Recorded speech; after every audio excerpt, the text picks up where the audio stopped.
এসে গেছি আর একটা মানে নতুন ইন্টারেস্টিং ভিডিও নিয়ে। তো সেটা কি তোমাদের সাথে বলছি। তো সেটা হচ্ছে আজকে পেডিকিওর করা হবে, কিন্তু কার করা হবে, কেন করা হবে সেই সমস্ত ভিডিওর আগে বলছি। তো তার আগে আমার একটা দায়িত্ব আছে, যেটা হচ্ছে দেখাচ্ছি, এই লেবুটাকে কাটতে হবে। তো চলো কেটে নিই। তো এই যে আমি লেবুটা কেটে নিয়েছি, 2 টুকরো করে নিয়েছি। গরম জলের মধ্যে আমিও একটুখানি লেবুটা চিপড়ে দিচ্ছি। তো এটাতে ক্লিনিক প্লাস শ্যাম্পু অ্যাড করা হচ্ছে। 2 প্যাকেট ক্লিনিক প্লাস শ্যাম্পু দিয়েছি, সাথে একটা ব্রাশ রেখেছি। তো কার করছে কার পা পরে বলছি। এখন পাটাকে অ্যাটলিস্ট 10 to 15 মিনিটস জলে সোক করে রাখতে হবে, যাতে ডেড স্কিনগুলো একটুখানি নরম হয়ে যায়। 15 minutes later. তো স্ক্রাবিং এর জন্য এম ক্যাফিনের কফি বডি স্ক্রাবটা ইউজ করছি।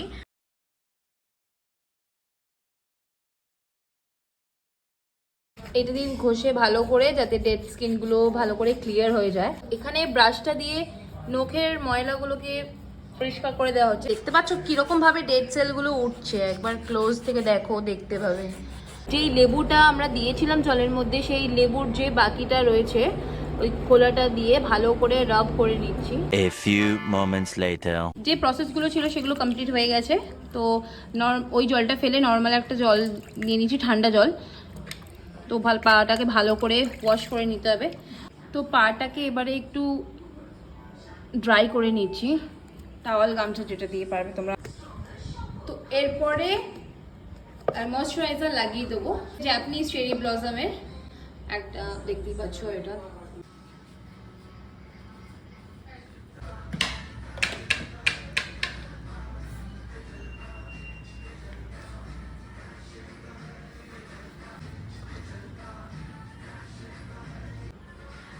এই যে এটা হচ্ছে আফটার লুক।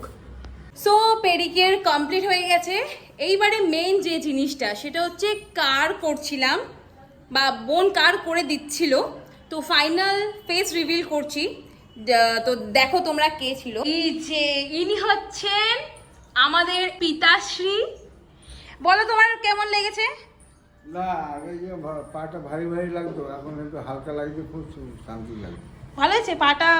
ভালো হয়েছে? ভালো লাগছে? খুব হালকা লাগছে, খুব পা চলছে, পা চকচক করছে, চকচক করছে, পা যখন চালছি ওটা খুব ভালো। ভালো হয়েছে তো? পুরো ভালো করে দিয়েছে তো? হ্যাঁ, খুব সুন্দর। ঠিক আছে, দেখো দেখো। আজকের মতন ভিডিওটা এখানেই এন্ড করছি। আসবো অন্য একটা নতুন ভিডিও নিয়ে। তো টিল দেন তোমরা খুব ভালো থেকো, আর আমার চ্যানেলটাকে please like, comment, share and subscribe করে দিও। ও গুড নাইট সবাইকে।